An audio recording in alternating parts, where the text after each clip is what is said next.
नमस्कार दोस्तों।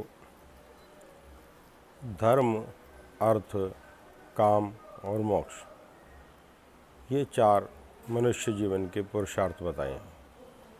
पुरुषार्थ अर्थात जिनके लिए आपको अपने जीवन में प्रयास करना चाहिए। धर्म अर्थात परिस्थिति के अनुसार सर्वश्रेष्ठ आचरण। किसी भी परिस्थिति में जिस व्यक्ति के लिए जो सर्वश्रेष्ठ आचरण है, जिसको वो कर सकता है, उसको उस व्यक्ति का धर्म कहा गया है।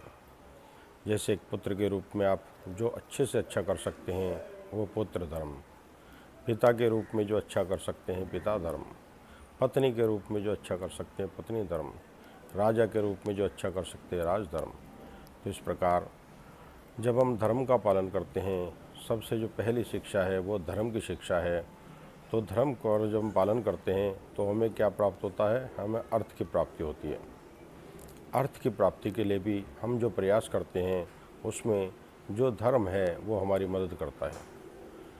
तो जब धर्म के आधार पर हमें अर्थ प्राप्त होता है तो उससे हमारी कामनाओं की पूर्ति होती है, जो हमारा तीसरा पुरुषार्थ कहा गया है, जिसको कहते हैं काम।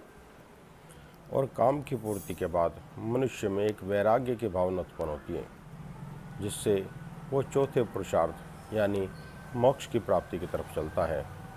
तो एक सीरीज है, धर्म, अर्थ, काम और मोक्ष। ये मनुष्य जीवन के पुरुषार्थ के चार फल हैं।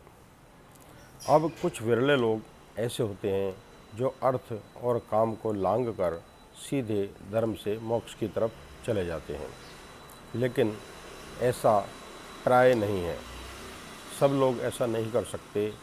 काफ़ी सारे लोग ऐसा करने का दिखावा करते हैं कि हम धर्म से सीधे मोक्ष की तरफ जाना चाहते हैं, लेकिन ऐसा है नहीं, क्योंकि अर्थ और काम उनको नहीं छोड़ते। अब ऐसे समझ लीजिए, जैसे एक व्यक्ति है, वो धर्म के बाद अर्थ पे जा रहा है, अर्थ के बाद काम पे जा रहा है, तो एक बड़ा घर बनाना चाहता है, एक बड़ी गाड़ी लेना चाहता है। उसी प्रकार जो एक दूसरा व्यक्ति जो स्वयं को ये कह रहा है कि मैं धर्म से सीधे मोक्ष की तरफ जा रहा हूँ, वो एक बड़ा आश्रम बनाना चाह रहा है, बहुत सारे शिष्य बनाना चाह रहा है। तो उसकी कामनाओं में कोई अंतर नहीं है, कामना उसकी वही है, सिर्फ थोड़ा रूप बदल गया है, यानी बड़ा घर की जगह बड़ा आश्रम आ गया है। तो ये लोग क्या है कि आपको ऐसा लगता है कि धर्म से मोक्ष पे जा रहे हैं, लेकिन ये वास्तव में वही हैं।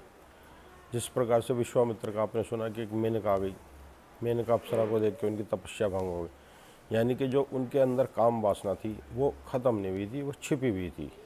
तो इस प्रकार से जब आप इन चारों को सीरीज से चलते हैं, पहले आप धर्म कीजिए, फिर आप अर्थ कमाइए, फिर आप अपने काम यानी अपने वासनाएं पूरी कीजिए। उसके बाद जब आप मोक्ष की तरफ जाएंगे तो आपका रास्ता सुगम होगा, सरल होगा। धन्यवाद।